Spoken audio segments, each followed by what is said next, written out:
안녕하세요. 이승주 변호사입니다. 자, 오늘 강의할 내용은 나대지의 근저당권과 함께 설정되는 담보지상권의 진정한 의미. 자, 이런 문제인데, 나대지를 기초로 제가 이제 대출을 받으면서 근저당권을 설정해 주는 경우가 있죠. 은행에. 근데 은행에서 지상권까지 설정해 달라. 자, 이렇게 하는 경우가 있어요. 지련은 없이. 사용 수익하려고 하는 건 아니고, 토지에 대해서 근저당권을 자꾸 대출을 해주는데, 담보 가치를 훼손시킬 수 있을까봐 제가 토지 소유자인 제가 뭐 거기다 건물을 짓는다든가 다른 용의권을 설정하든가 이런 행동을 못하게 담보 가치 훼손을 막기 위해서 은행에서 토지에 대해서 근저당권을 설정받으면서 대출해주고 지상권을 요구합니다. 이때 담보 목적이라고 해서 담보 지상권이라고 하거든요. 자, 이게 진정한 의미가 뭔지. 지상권은 용의권인데 은행에서 담보지상권 설정해 달라고 한 게 사용하려고 한 건 아니죠. 말 그대로 담보가치 훼손을 막기 위한 겁니다. 그래서 담보지상권이라는 용어를 쓰고, 자, 보겠습니다. 진정한 의미가 뭔지 사례를 풀어야지 이제 알겠죠. 갑은행이 있고 을이 있는데 을이 엑스토지를 갖고 있습니다. 그래서 돈을 빌려요. 1억 원 연 5%로 해가지고, 그리고 이제 최고액 1억 3천, 보통 이렇게 이제 130% 120% 정도 잡죠, 최고액을. 자, 이렇게 해가지고 담보로 엑스토지를 제공하면서 1억을 빌리면서 근저당권을 설정 이렇게 해줍니다. 자, 은행에서 보통 이제 나대지 이렇게 설정이 되는데 지상권이라도 좀 설정해달라 추가로. 그래서 요걸 같은 날 이렇게 설정해 줍니다. 그래서 이 담보 목적이라고 해가지고 담보 지상권이라는 용어를 씁니다. 원래 지상권은 사용권이죠, 용의권. 근데 이게 용익 목적이 아니에요. 사용 목적이 아니라 토지의 담보 가치를 유지하기 위한 담보 목적이었어요. 자, 이런 상태에서 을이 엑스토지 소유자인 을이 병에게 나무를 심겠다고 이제 병이 친 것 같아요. 나무 심겠다고 하니까 그래, 나무 심어. 이렇게 해가지고 이게 사용대차, 공짜로 쓰게 하는 사용대차 계약이 이렇게 체결이 됩니다. 그래서 나무가 이렇게 식재가 됩니다. 자, 그런 상태에서 을이 갑에게 1억을 잘 안 갚다 보니까 갑은행이 경매를 이렇게 붙입니다. 엑스토지에 대해서 경매를 붙여요. 자, 그래서 정이 매각대금 완납하고 소유권자가 되면서 낙찰자가 됩니다. 경락인이라고 하죠. 경락인. 자, 이때 이 나무의 소유권은 소유권자가 누가 될까요? 자, 여기 이제 변호사 시험 모의고사에 나왔던 거고, 여기 이제 관련 판례들 쭉 나옵니다. 나무의 소유자는 원칙적으로는 보통 나무가 하나다. 나무를 이렇게 그릴게요. 이렇게 나무가 하나다. 그럼 이게 부합된다고 그래요. 이게 딱 붙어가지고 토지하고 딱 붙어가지고 토지 소유자가 나무 소유자 되는 게 이게 원칙이에요. 원칙. 부합.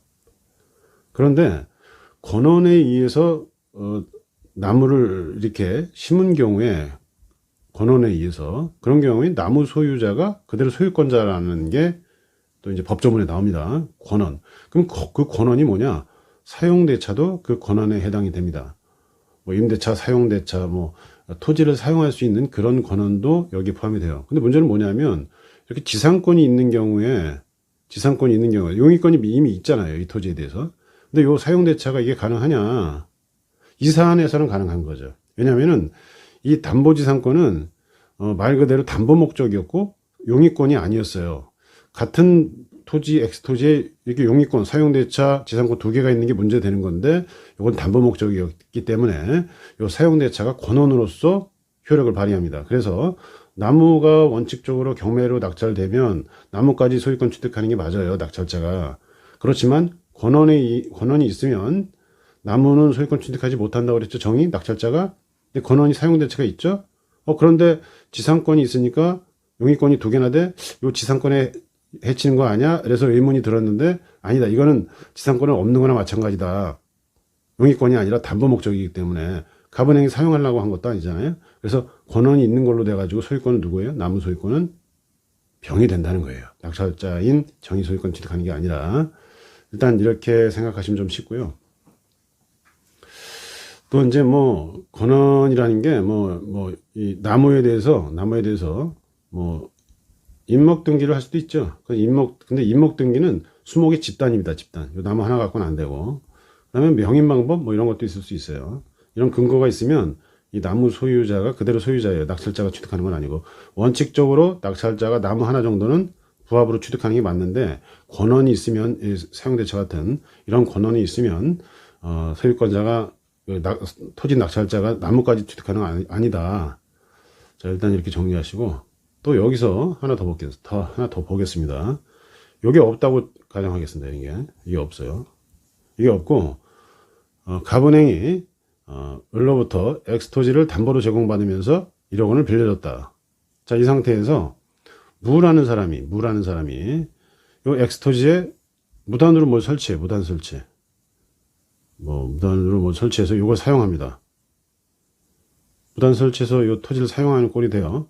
자, 그러면은 을은 당연히 이 문제를 제기할 수 있죠. 뭐 철거 청구라든가 토지 인도 청구를 할 수 있어요. 근데 부당이득 청구도 할 수 있고 갑은행에서 이렇게 무단 설치한 무에게 뭐 부당이득 같은 거 청구할 수 있을까요? 이건 또 안 됩니다. 이것도 판례예요. 이 판례인가? 어쨌든 판례입니다. 부당이득 청구를 할 수가 없어요. 지상권자니까 부당이득 청구권을 할 여지가 생기는 건데 이 지상권이 용의권이 아니라 사실상 담보권이라는 거죠.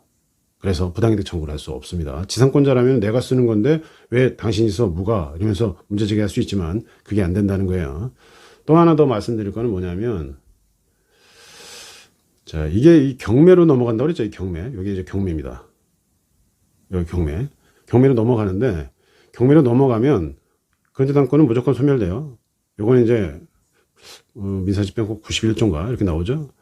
무조건 소멸되는데 이때 담보 목적인 지상권도 이 근저당권을 보조하기 위해서 담보 목적으로 지상권이 설정된 거기 때문에 함께 소멸됩니다. 이게 다 함께 소멸되니까 이것도 중요한 포인트입니다. 사실 이제 법조는 변호사 시험 모의고사인데 아주 단순한 문제만 냈죠. 근데 여기에 상당히 많은 쟁점들이 포함되어 있습니다.